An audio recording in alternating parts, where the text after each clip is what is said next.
काशीहून रामेश्वराला जायला निघालेला एक गोसावी शेगावात महाराजांना भेटायला आला. त्यानं महाराजांना अर्पण करण्यासाठी गांजा आणला होता.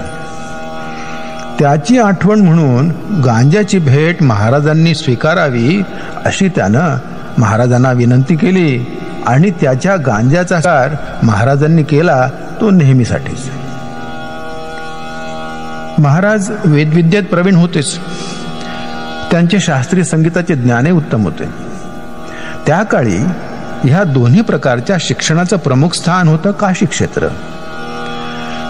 साधना करण्याच्या काळात महाराजांचा मुक्काम काशी क्षेत्री झाला असावा व तिथेच ह्या गोसाव्याशी मैत्रीचे संबंध जोडले असावेत असा तर्क करून पुढील गीतात म्हटलं आहे, कासेसी बांधून भगवी लंगोटी, भगवीच झोळी बखोटीला, शेगाव नगरीत मित्र सुदामा म्हणजे गोसावी आला श्रीकृष्णाच्या म्हणजे महाराजांच्या भेटीला.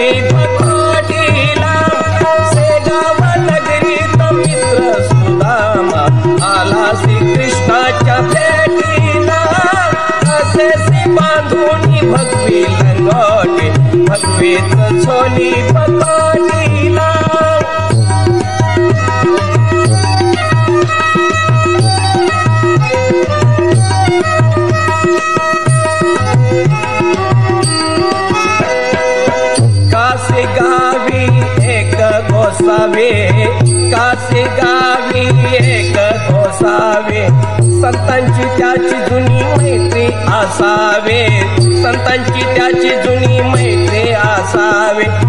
जाणू न होता तो संत से गावी, जाणू न होता तो संत से गावी, संप्रदाय तवस्तीला, संप्रदाय तवस्तीला, कासेसी बांधूनी भगवी लंगोटी, भगवीच झोली बखोटीला, शेगाव नगरीत मित्र सुदामा आला श्रीकृष्णाच्या भेटीला.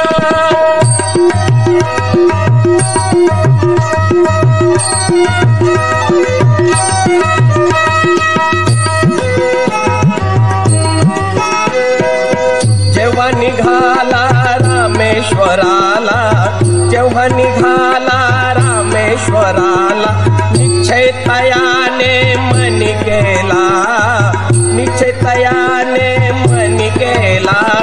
थांबून से गावी अर्पावी शांभावी, थांबून से गावी अर्पावी शांभावी, मैत्रीची खूण जुन्या मित्राला, मैत्रीची खूण जुन्या मित्राला, कासेसी बांधूनी भगवी लंगोटी, भगवीच झोळी बखोटीला, शेगाव नगरीत मित्र सुदामा आला श्रीकृष्णाच्या भेटीला, कासेसी बांधूनी भगवी लंगोटी, भगवीच झोळी बखोटीला, भगवीच झोळी बखोटीला, भगवीच झोळी बखोटीला.